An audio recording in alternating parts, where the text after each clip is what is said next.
Hello everyone, this is class 6 social study.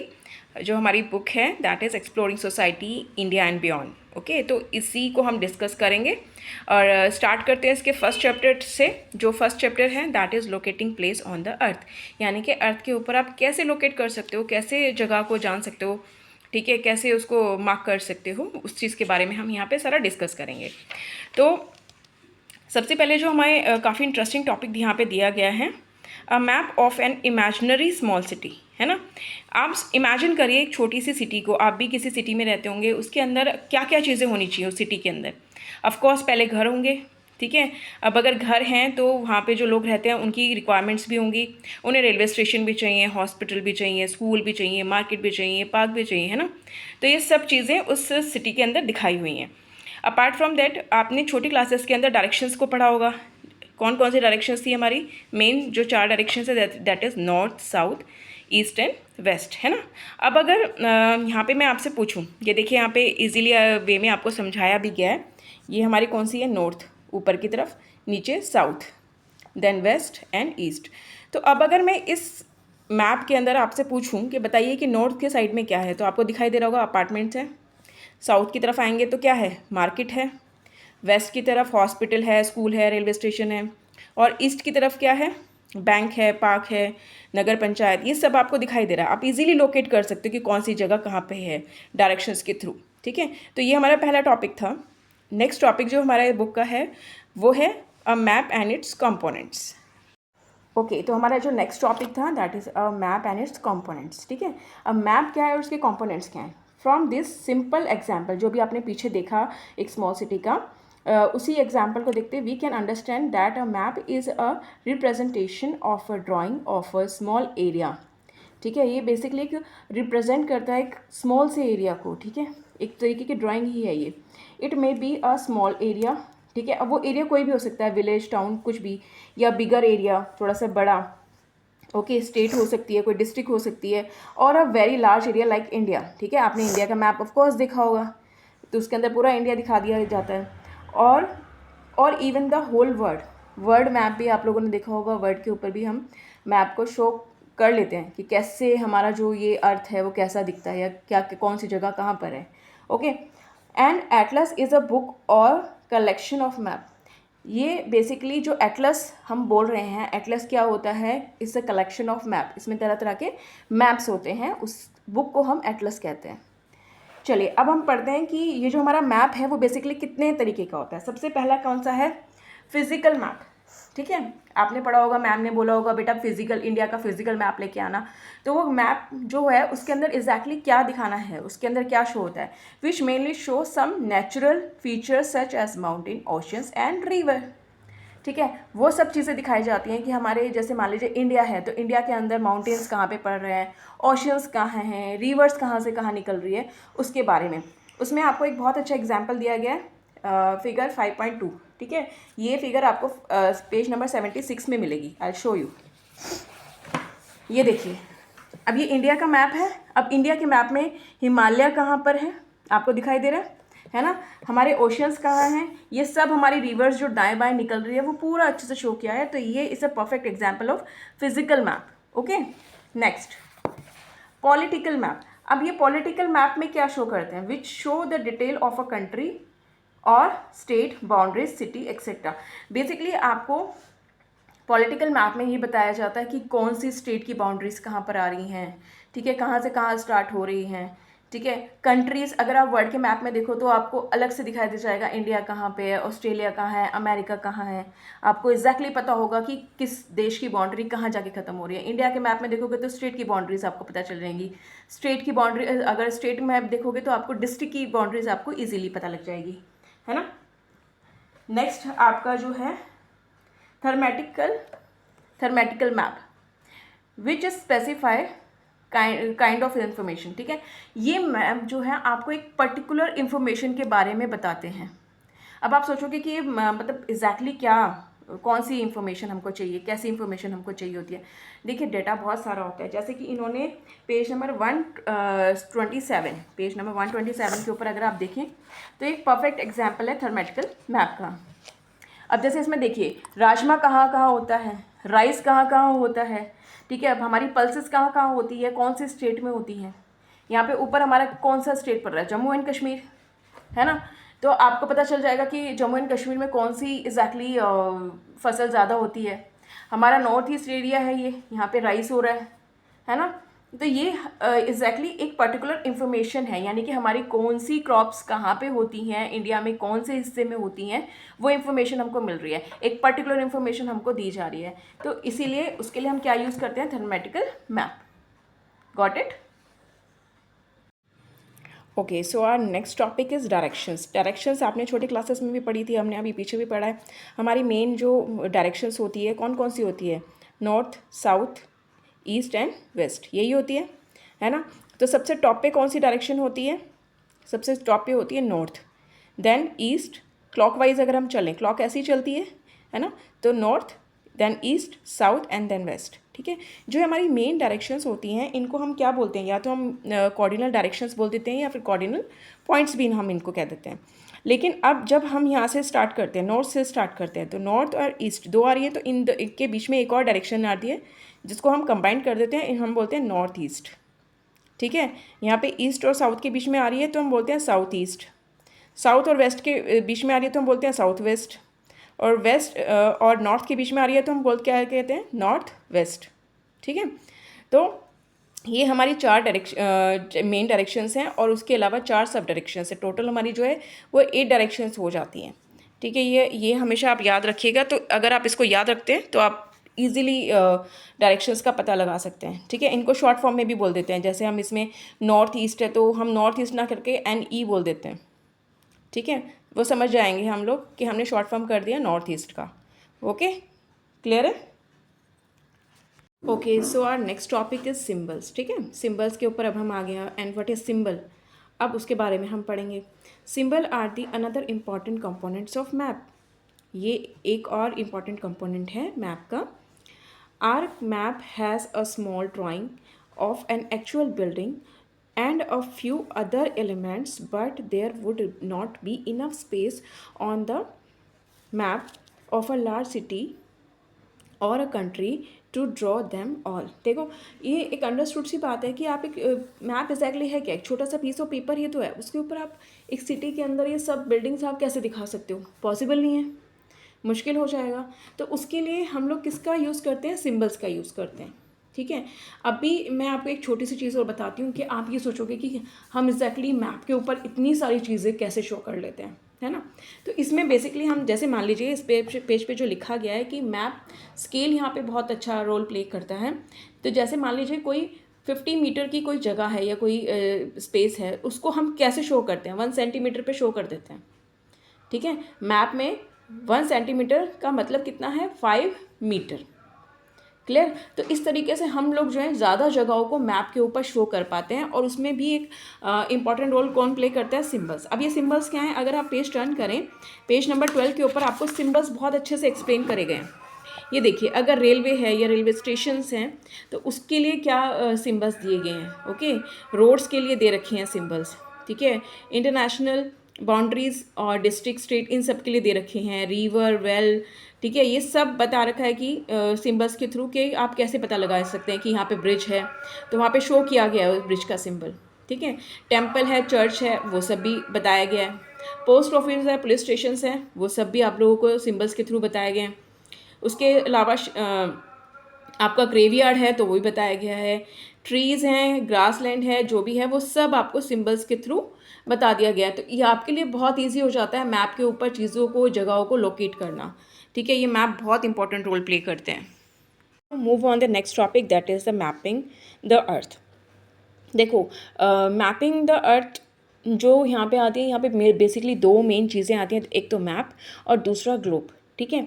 अच्छा, दोनों ही अपनी अपनी जगह पे इम्पॉर्टेंट भी हैं। अब मैप में आप एक पर्टिकुलर जगह को अगर आप देखना चाहें, स्पेसिफिक जगह को आप देखना चाहें तो आप देख सकते हैं। जैसे कि वर्ल्ड के ऊपर अगर इंडिया है तो इंडिया का मैप में आप जा कर के देख सकते हो बहुत ही ईजीली कि कौन सी स्टेट उसकी कहाँ पर है। इनफैक्ट अगर इंडिया के स्टेट में भी आप जा कर के देखना चाहें कि भाई अगर दिल्ली है तो दिल्ली के अंदर कौन सी जगह कहाँ लोकेटेड है, आपको ईजीली पता लग जाएगा। लेकिन ग्लोब क्या करता है, ग्लोब बेसिकली हमारी जो अर्थ है उसका एक बहुत ही खूबसूरत रिप्रेजेंटेटर है। उसमें आपको बहुत ही अच्छे तरीके से वर्ल्ड के बारे में पता लगेगा। आप ये नहीं है कि आप वहाँ पे गए और आपको इंडिया का डिटेल मिल गया उसके अंदर, नहीं नहीं, वो नहीं मिलेगा, लेकिन पूरे वर्ल्ड का आपको मिलेगा कि ऑस्ट्रेलिया कहाँ है, ठीक है, यूरोप है तो यूरोप में कौन कौन सी कंट्रीज़ आ रही हैं, एशिया है तो एशिया के अंदर कौन कौन सी कंट्रीज़ आ रही हैं, ठीक है, हमारे ओशंस कहाँ कहाँ पर हैं, वो सब डिटेल आपको बहुत ही अच्छे तरीके से उसके अंदर मिल जाएगी। तो बेसिकली ग्लोब जो है पूरे वर्ल्ड को रिप्रेजेंट करता है और जो मैप है वो एक पर्टिकुलर एरिया को रिप्रेजेंट करता है। I hope it's clear now. That is understanding coordinates, ठीक है।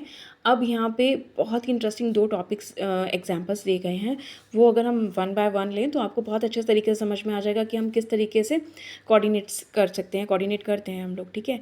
इमेजिन अ बिग मार्केट, आप एक इमेजिन करिए एक बिग मार्केट को इन अ सिटी और a town with neat row of shop, जहाँ पे एक बहुत ही क्लीन सी दुकानें हैं, वहाँ पे रो है, ऑल द सेम साइज़, जो जितनी भी दुकानें हैं वो सारी सेम साइज़ की हैं।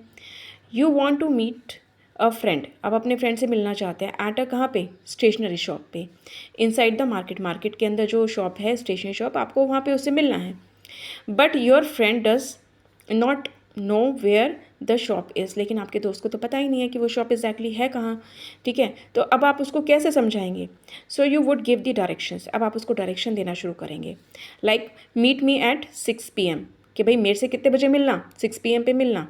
एग्जैक्टली कहाँ मिलोगे अब आप, 7th शॉप पे, कहाँ पे मिलेंगे, शॉप नंबर 7, और वो कहाँ पे होगी, इन द 5th रो, ठीक है, क्योंकि रोज़ के अंदर ही होती है शॉप्स, तो जो 5th रो है उसमें शॉप नंबर 7 पे मिलना, ठीक है। और आपको कहाँ से पता लगेगा, जहाँ से भी मार्केट का एंट्रेंस होता है वहाँ से आप एंटर करेंगे, और उसके बाद जो शॉप्स हैं रो में 5th नंबर जो रो है शॉप्स की, वहाँ जाएंगे और उसमें भी जो 7th नंबर की जो शॉप होगी आप वहाँ पे उससे मिलेंगे, और आपने ईजिली उसको डायरेक्शन दे दिया और वो ईजिली आपसे मिल लेगा। Exactly on the same way यहाँ पे आपको चेस बोर्ड का एग्जाम्पल दिया गया। अब चेस बोर्ड के अंदर कैसे आपको शो किया गया, अब यहाँ पे देखिए, यहाँ पे नंबर्स हैं, यहाँ पे अल्फ़ाबेट्स दिए गए हैं, ठीक है।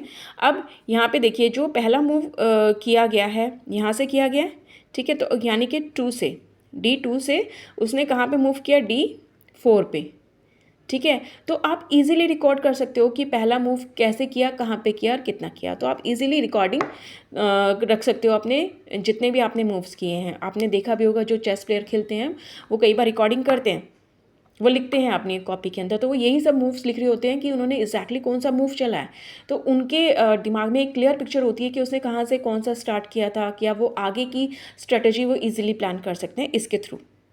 I hope you can understand. So our next topic is latitude, which is very important. It is an geographical coordination specify the north-south position of a point on Earth's surface in a horizontal line. देखो मैं इसको थोड़ा सा और आपको थोड़ा easy way में explain करने की कोशिश करती हूँ कि एग्जैक्टली लैटिट्यूड होता क्या है। अगर आप फिगर 1.3 के अंदर देखेंगे तो इसमें ग्लोब दे रखा है, ठीक है। ये हमारा क्या है, नॉर्थ हमारा ऊपर ही होता है, तो ये हमारा नॉर्थ पोल है, और नीचे क्या आता है, हमारा साउथ पोल आ जाता है। उसके बाद आप देख रहे हैं कि एक ये लाइन जा रही है हमारी, ठीक है। यहाँ पे सबसे पहले ऊपर क्या है, 90, देन 60, 30, और नीचे आते आते वो हो जाता है 0, यानी कि यहाँ से हमारा क्या शुरू होता है, एक इक्विलेटर लाइन शुरू हमारी होती है, इक्विलेटर शुरू होता है। ये इक्विलेटर क्या कर रहा है कि हमारी जो अर्थ है उसको 2 इक्वल पार्ट्स में डिवाइड करता है, नॉर्थ और साउथ, ठीक है। अगर यहाँ से हम अपनी धरती को अलग करना चाहें तो नॉर्थ पोल ऊपर रह जाएगा और साउथ पोल नीचे रह जाएगा। मैं आपको एक और पिक्चर्स के थ्रू बहुत अच्छे से एक्सप्लेन करती हूँ। आप नेक्स्ट पेज टर्न करेंगे तो इसमें आप देखिए, ये हमारा इक्विलेटर है, ठीक है, नॉर्थ पोल ऊपर है और साउथ पोल नीचे है। अब ये जो हमारा इक्विलेटर है, ये देखिए हमारे अर्थ को बिल्कुल बराबर क्या कर रहा है, 2 हिस्सों में डिवाइड कर रहा है। नॉर्थ पोल ऊपर रह गया और साउथ पोल नीचे रह गया, ठीक है। तो आई होप आपको समझ में आ गया होगा लैटिट्यूड एग्जैक्टली हमारा है क्या। फाइन, अब इसके बाद जो नेक्स्ट टॉपिक है that is longitude. Okay, so now move on the next topic that is longitude. अब ये लॉन्गिट्यूड क्या है इसके बारे में हम पढ़ते हैं।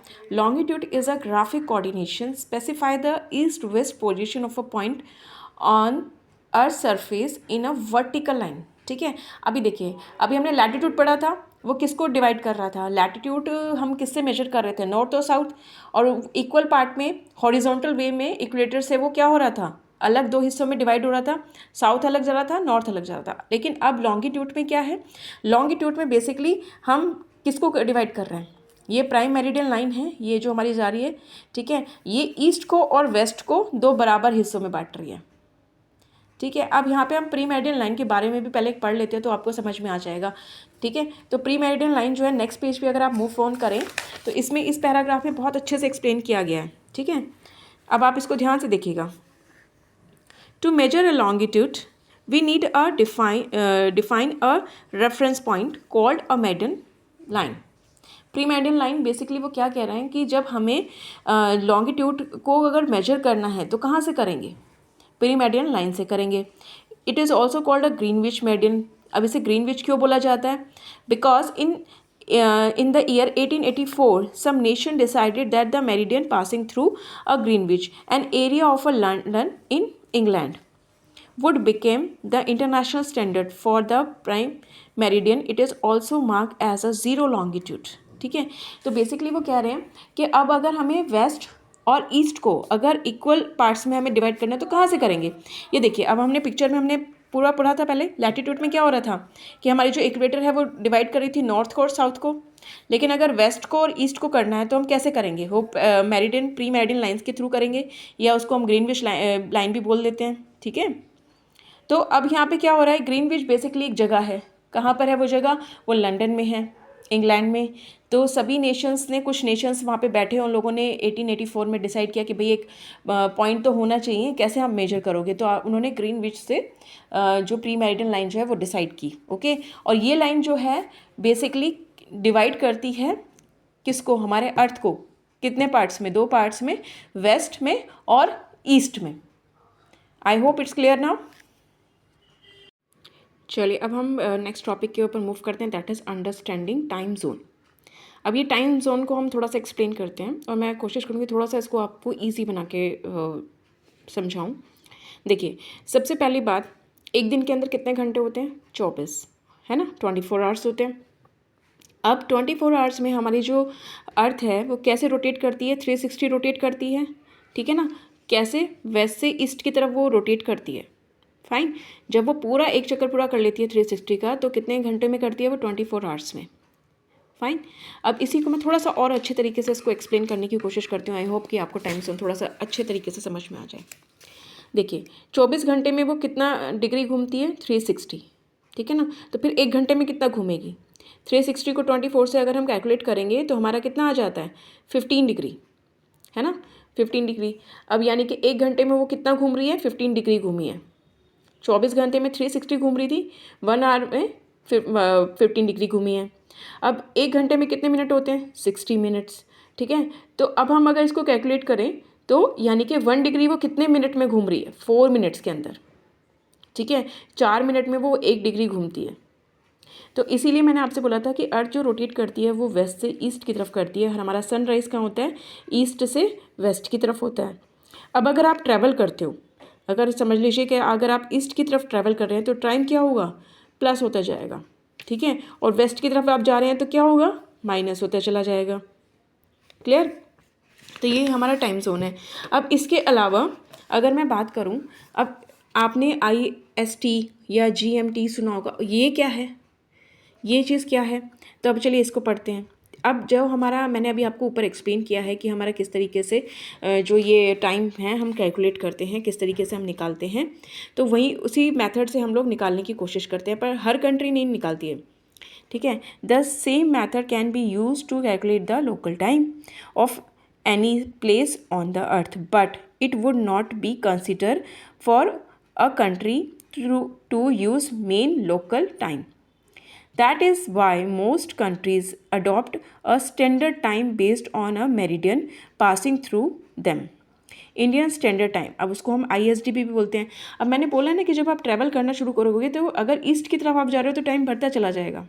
इसी तरीके से अगर मेरिडियन लाइन से हम लोग कैलकुलेट करते रहें और ये ऐड करते रहें टाइम को, तो हमारा जो बेसिकली है कितने घंटे का अंतर आता है, 5 hours and 30 minutes, उसको हम 5.5 hours भी पढ़ लेते हैं, ठीक है। ahead of a local time at Greenwich called Greenwich Mean Time of GMT. ठीक है, तो बेसिकली हमने जो मेरिडियन लाइन से अगर कैलकुलेट करते हैं हम, तो इंडिया की तरफ जब टाइम मूव ऑन करता है तो कितना अंतर आता है इंडिया के टाइम में? 5.5 hours. I hope it's clear.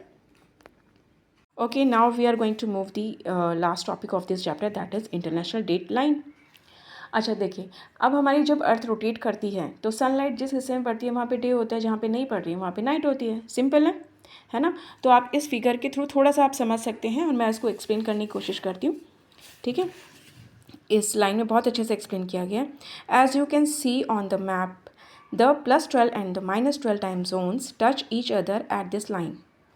If you cross it by a ship or a plane, you need to change the date in your watch. अगर आप शिप से या प्लेन से ट्रैवल कर रहे हैं तो आपको अपनी वॉच के अंदर टाइम चेंज करना होगा. ठीक है. If you cross it travelling eastward, you subtract a day, says from Monday to Sunday.